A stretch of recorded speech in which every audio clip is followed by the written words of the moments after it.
Hey everyone, thanks for joining me. 𝐸𝐕𝐆𝐇𝐋𝐈𝐆𝐇𝐋 here for CSM Practice, the podcast that brings you tactical advice that you can implement in your business to increase net retention rate, upsells, and bring more value to your company, but of course to your customers and induce loyalty in general. A few weeks ago, I started working with one of my customers on a success plan. It's a relatively new customer success team, and the first success plan that they came up with kind of looked like a project plan. I invited one of my friends, Jason Seals. I know him for a very, very long time. He's been a director of customer success for many, many years. I invited him today to kind of talk about it. How can we avoid having success plans look like project plans? What are the different applications? And what kind of impact can they really have on net retention rates and other success indicators for your business if you do those right? Jason, welcome to the show. Yeah, thank you. I'm so excited to be here. Yeah, I was lucky enough to start my customer success career at TSIA. And so I got to see how other companies were building it at the same time as we were building it. Well, you've implemented success plans at TSIA when you worked there. What kind of things did it open up for the team when you started doing it well? Well, I think ultimately what you need to be able to tell your customer is that what we do will help you do what your CEO wants to do with the business. So you need to be able to give your contact the materials they need to be able to go tell that story to their boss, to their boss's boss, depending on where you are in the organization. Most of us will, as vendors, will end up working with somewhere in the middle management arena of directors through VP. And so they have initiatives that are connected to the strategy of the company, but they have a bunch of them. There's change management happening. There's the individuals that might be on their team as well as the operations that they're running. So they have a lot going on, and they have a lot of other vendors. And so how do I help them to tell the story about our product and how it's helping them to accomplish their goals? But not only that, how are they helping their boss and so on, like we were talking about. And I'll tell you, when I have been able to communicate that, there is so much excitement. I think a lot of us, we get buried in our own initiatives. We all know that feeling. There's a North Star, of course, of what the company is trying to do with strategy, but we're not always connected into exactly how each part of what we're doing is going to impact the company's overall goals. To be honest, we always try to tell that ROI story and say, we made an impact this percentage. It's a squishy number. Let's say we're trying to take some credit for the ROI of their purchase. And I think that's a perfectly reasonable thing to do. But the problem is you're actually taking credit away from the person that you're talking to. So if you have, say, a senior director of technology integration, if you're telling him that your software has solved all the company's problems after he did months and months and months of work to integrate this product and do the change management and work with all the different teams, et cetera, I think they're going to feel a little left out of that equation. And so I don't know that I want to spend a ton of time claiming an exact ROI. I think we do have to come up with a number because it's expected. But I think the main selling point is, why are you going to continue spending with me rather than just spending time on what they've done in the past? How long have you been practicing success plans as part of the member success organization? Meaning, was success plan part of the playbook of what a CSM does right off the gate, or is this something that you guys introduced down the road? We knew that we needed CSM, right? It was starting to emerge in the industry that a customer success manager was going to be vital to keeping a contract. With cyclical contracts and SaaS, especially, it made it to where a customer can leave without blinking an eye. We introduced CSMs, and then it became clear that there's complexity. And so it couldn't have took more than a year before we started putting our customers' initiatives down on paper, so to speak, and then talking about what we're going to do in order to help them with their initiatives. That has evolved over the years so much. And honestly, we went in circles and we went sideways and we went every which way trying to figure out what a success plan should look like. And what we found over and over again was that no one success plan would do the job. Sometimes it was communicated well by the CSM, sometimes it wasn't. Sometimes it was too complex, and sometimes it was not enough information depending on the person we're talking to, right? It's just we couldn't hit the mark. And what I saw in the industry was that no one else seemed to be hitting the mark either and finding like a success plan that helps drive value for the customer. Is it just value that we eventually deliver, or is there another layer or objective that the success plan should have in addition to just outlining a project plan to get to a result? That's a great question. I mean, success plans should be about connecting what my company is doing with what my customer's company is trying to do. And every interaction has to be valuable in my mind. You should never have a QBR or any conversation, not even a 10-minute check-in with a customer without it being valuable. That's just something I've always tried for. Doesn't always happen. It makes me think about what I should do with this meeting. And so with success plans, I wanted to find a way to actually educate my customer, give them insight into what they could be doing, but not just on my product, but in their whole world of work. How can our product fit in with what they're trying to accomplish as a professional? And that's kind of where it started, is that the kind of golden moment where we realized we were onto something is we literally just looked at the Wall Street Journal and found out what the CEO said, what he was trying to do with the business. And then we took those words, put them at the top of the success plan, and then made a line, or fairly complex line, between that and exactly what that contact wanted to accomplish in their part of the business. Look, I think every executive is expected in their OKR, objectives and key results presentation at the end of the year or the beginning of the year, to make that lineage between company goals and customer success team's goals. And I think your approach is spot on, because if most of your customers are anyways public clients, you can actually know what the company goal is based on what the CEO says. And when you do that, when you create a presentation or AKA success plan that does that lineage for the executive that you are working with in that practice, you're doing their job. You're helping them a lot. Exactly. And that's where the value comes from. What I saw is something that that person wanted.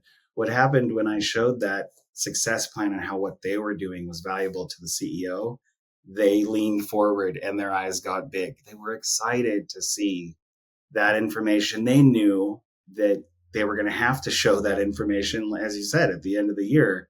And I just did a bunch to help them draw that line. And guess what? I included my own product into that strategy. And so they're not going to be able to live without it in the coming year. What a great takeaway. We just got started with this interview and already such a big knowledge bomb right here. What a great tip. Those of you who missed out, what he was just saying, listen, the process of delivering a success plan done well is value in and of itself. Okay, so before we go into what makes a success plan great, and obviously we already got one tip: tie the company goals into your product so that this is something that the executive can use. Maybe you could share at the end of the day, when you felt like you cracked that code, you started seeing that Rubik Cube materializes, you found that algorithm. What did you feel besides like this leaning in and having their eyes pop? For you, it must be very exciting, but what was the impact on the business? Well, I mean, the first thing that you see is a customer that is able to draw a line between what they're doing and the success of their own company. And I'm helping them do that. I'm helping them to do their job, which is what a manager needs. That's what I'm looking for whenever I hire somebody or whenever I have someone on my team. I need them to help me accomplish my goals. And so now, as a customer success manager, I'm in there with something that's going to help them do their job. And so now I am a member of their team. They look to me as a resource and not just another rep bugging them about the contract or that they should be using it more or making sure their change management is working. How do you measure that? I realized that eventually, if you can justify and create a lineage between companies' goals to your product and they actually walk that path, they get value. And even just going through that process of seeing your success plan and that's something that they could use internally, super, super helpful. You increase the value perception and you increase the actual values gotten from this partnership. You elevate your trusted advisorship. Obviously, there's going to be some impact on net retention rate. Are there any other metrics, maybe more leading indicators that you used as a director of customer success to showcase the impact of this process on the business? Great question. Yeah, one of the things that we loved once we figured it out is for a couple of years, we've been collecting just a small survey from all of our customers. And out of 5 questions, one of them says, at the end of the year, would you plan on renewing? Something to that effect. And then that way we get a sense halfway through the year if there's any hiccups or any challenges that we need to overcome as a team, or if they're pretty bullish on renewing, then how can I parlay that into more value for the customer? And then also, of course, expand and upsell is a great option at that point once you have that positive news. And what we saw is that even mid year with that process, we're getting more positive indicators that our customers plan to renew. So what we did was we started doing a survey mid-year of the contract. And one of the questions is, do you plan on renewing in the coming contract year? And that indicator, 1 through 5 score, would tell us if there are hiccups that we need to handle as a team. But it would also tell us if there's a positive reaction from that, is there an opportunity for upsell or cross sell? You were seeing a positive correlation between your prediction renewal questionnaire or score to how many success plans you've actually created. So, the more success plans and effective success plans you've had, the more higher scores you gotten on that question mid year or mid contract. Yes, exactly. We have to read between the lines once we get data. And it might just be me reinforcing my own ideas because I am excited about them. But I saw a definite correlation between the customers who got this kind of success plan that they found valuable in the moment and as a guide along the way. They had more positive answers to that question. And not only that, if they had an issue, if that number was a 3, then we could find out pretty quickly what the issues were. A lot of times we find out there's a 3 out of 5 or 1 out of 5, and we only have the opinion of our main contact, if you will. And because of the fact that we need to know the entire company's strategy and how our customers and how our direct contacts fit into that, we know a lot about how we can fix that. We can refine what we're doing with that customer so that we're aligning with what they're expecting. And then, of course, NRR. I feel like net renewal rate is the one that tells me at the end of the day, did the CSM do their job? Was the customer happy? Because net renewal rate, we can all remember, is the one where you take the amount they were spending on the previous contract and then the amount that they're spending on the next contract. And it's a ratio. That's regardless of which products were in the first contract, et cetera. It's just total spend. And this is one of the major drivers of total spend. When you can go from, let's say you're in a business where a 95% renewal rate is pretty good, you can see an NRR above 100% if you're able to parlay what you're doing with that customer into higher spend. And so you should be going and telling your CEO that every year, every customer is spending more than they were the previous year. So, 2 metrics: one, NRR, which is your lagging indicator. And secondly, you should see an impact on what percentage of your customers that are about to renew this year are actually having a positive sentiment towards it. So, this would be your renewal prediction score. Well, Yes.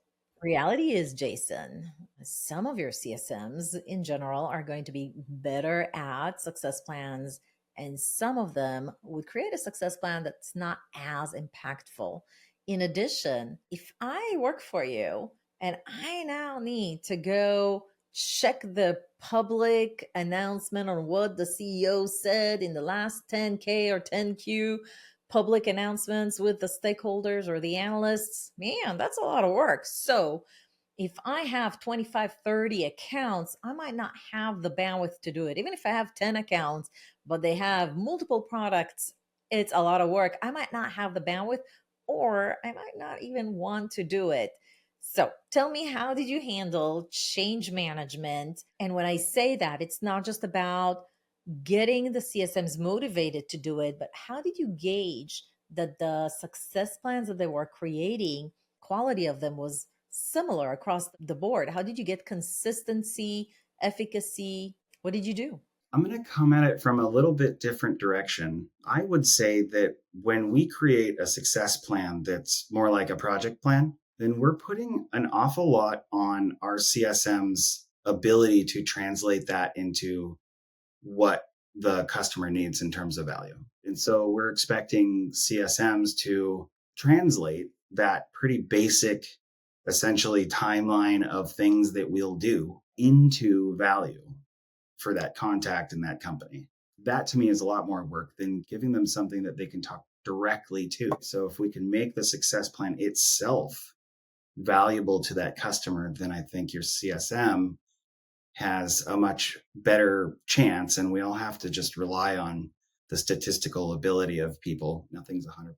You have a much higher chance of your CSMs being able to deliver an entire presentation, the entire meeting with value for that customer. It's almost the opposite way of looking at it. And you know what CSMs care about the most in my experience is happy customers. All the metrics in the world aren't going to be as exciting to a CSM as happy customers. And when they see that excitement, when they see that their customer wants to bring them on their team, essentially, then they're going to want to do it. Can you do this with every single account on the long tail of the account list?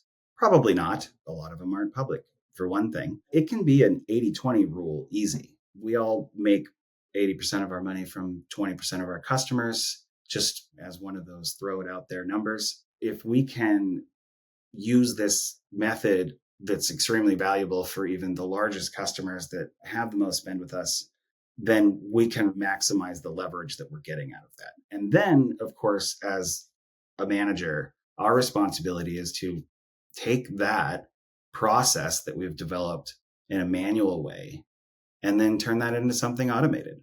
We have AI, we have all the tools, we have CS platforms, and we're able to do that.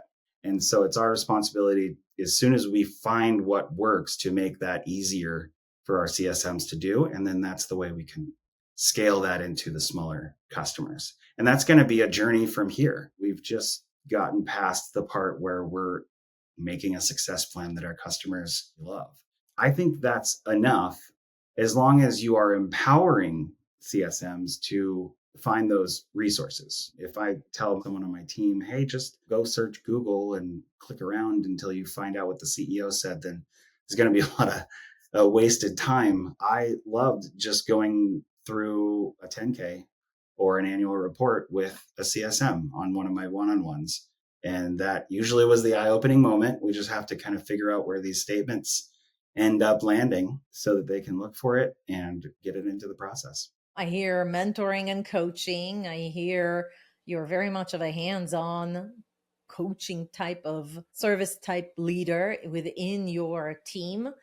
And I'm sure the team appreciated it, and then kind of like set it and let it fly and trust that your CSMs are high level individuals, very mature. And if they get it right, they'd be so excited. That's the motivation enough for them to try and do it the best way they can. So hiring is important here too. That is so right. And don't even get me started on my hobby horse of ownership management.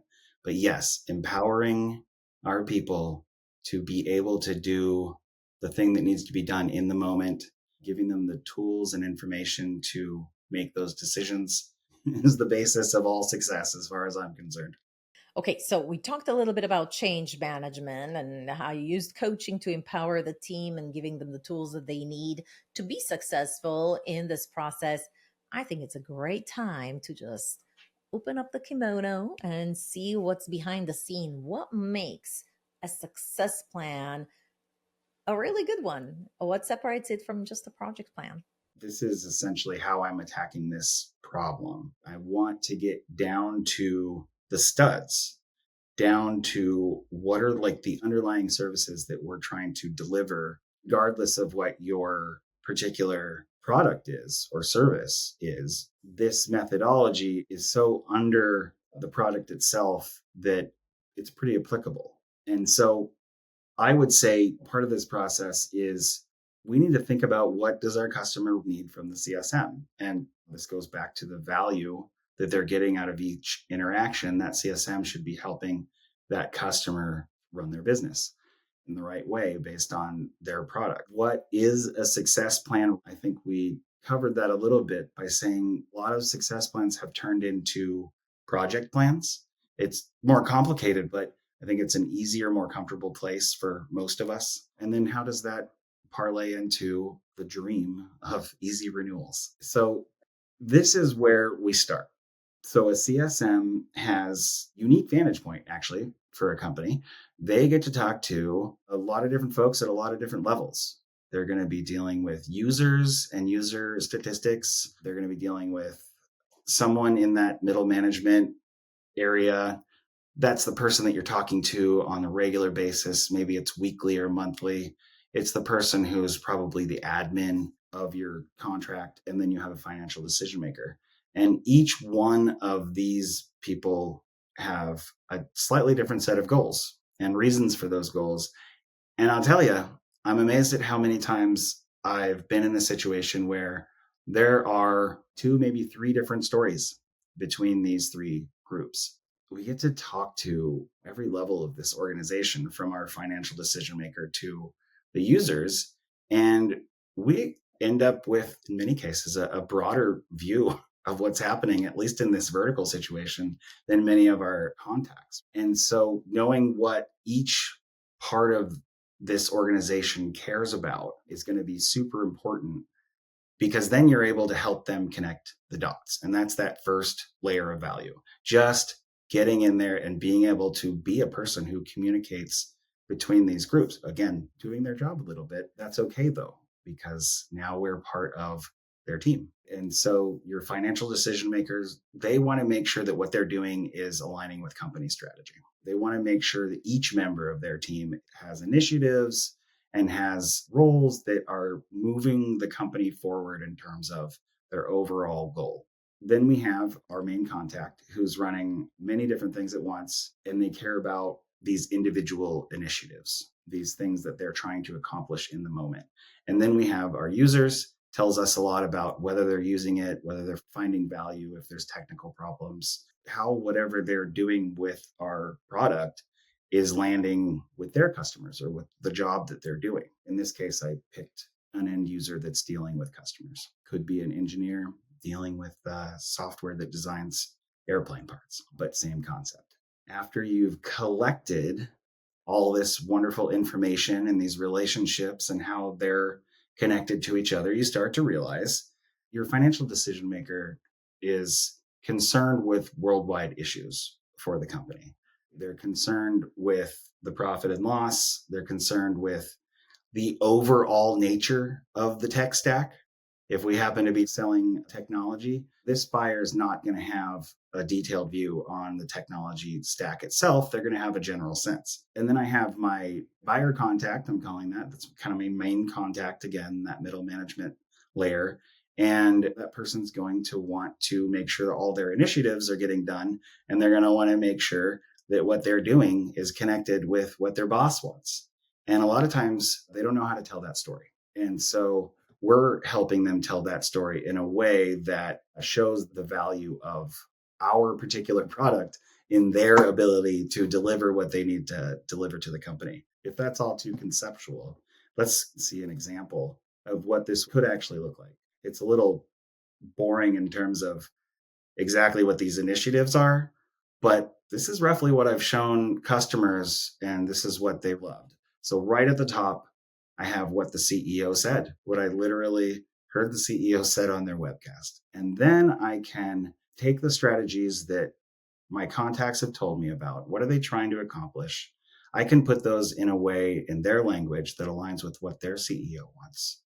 And then I can show how our project together, our product that they're integrating, that they're using more of, is going to align to that strategy. So just the CEO has decided we're going to cut costs by using AI. And then that project is going to line us up so that we can create a cool product for our customers. That's what he said.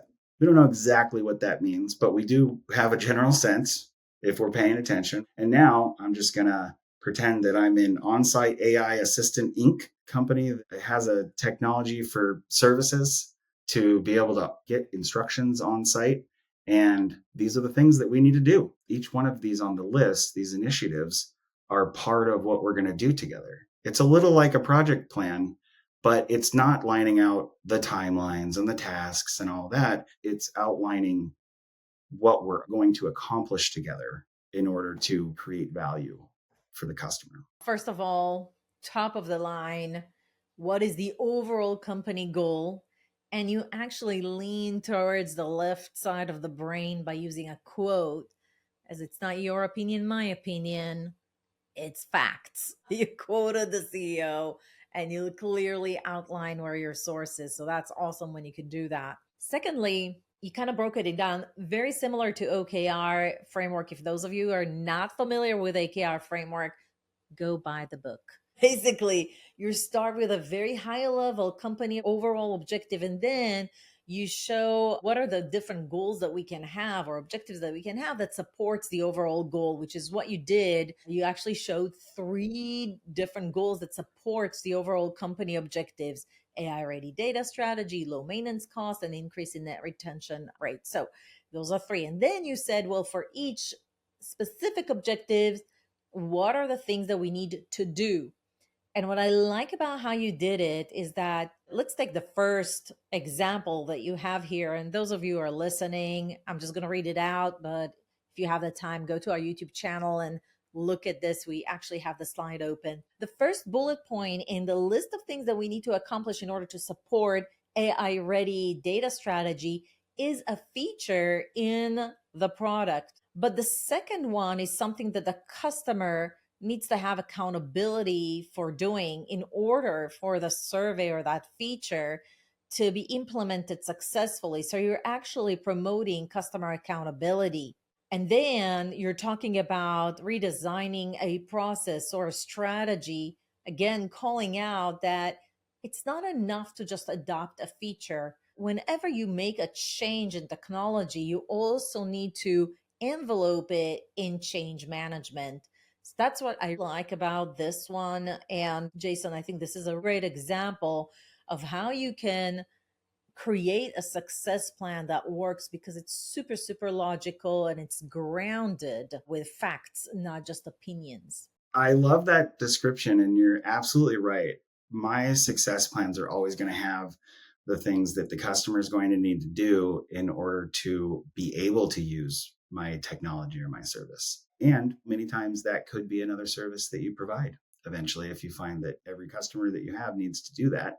But the other part is, yeah, I want them to be successful, not just integrate the technology. Again, it's not a project plan. It's my plan that I'm offering to them to be successful with this technology and look at it holistically in order to be able to accomplish that. And then accountability, yes, it gives me something very straightforward and logical that a CSM can communicate regardless of their experience level. This is pretty straightforward, as you say, pretty straightforward and logical.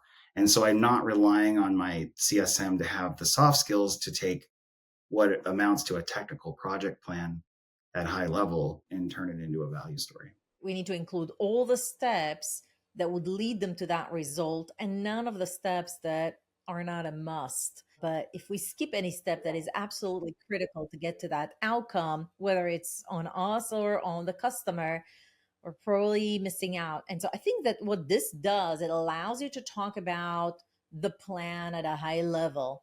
What is the priority? Is it like the first, the second, or the third? You actually gave them a buffet of ideas And they can, in the conversation, when you present the success plan, choose to prioritize one over the other, because every single one of these objectives is actually a project in and of itself. And so that it also allows you as a CSM to not overburden your own resources and not overwhelm your customers with too many initiatives at the same time. And even if they pick one of these, you might be concerned, oh my gosh, we're not going to give them enough ROI. So then remember this: one, a good success plan in and of itself is value that's worth repeating. Secondly, even though you're going to deliver on one ROI, one objective, the other ones, even though they're just on the slide and the customer may not have opted into it, allow you to increase perceived value. And so it just gives the customer a long-term vision and a reason why they should opt not into just 1 year contract, but maybe a 3 year contract, because there's so much more that they can do with you.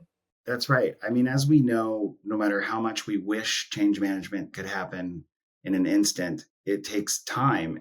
And this approach allows us to take the strategy, go to the initiatives, and then decide what is coming first and second. And then you're starting to develop a project plan.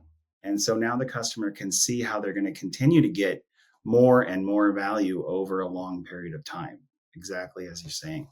And that is part of the magic, is that future vision. Again, what have you done for me lately is something we always say, but these days it's what are you going to do for me tomorrow?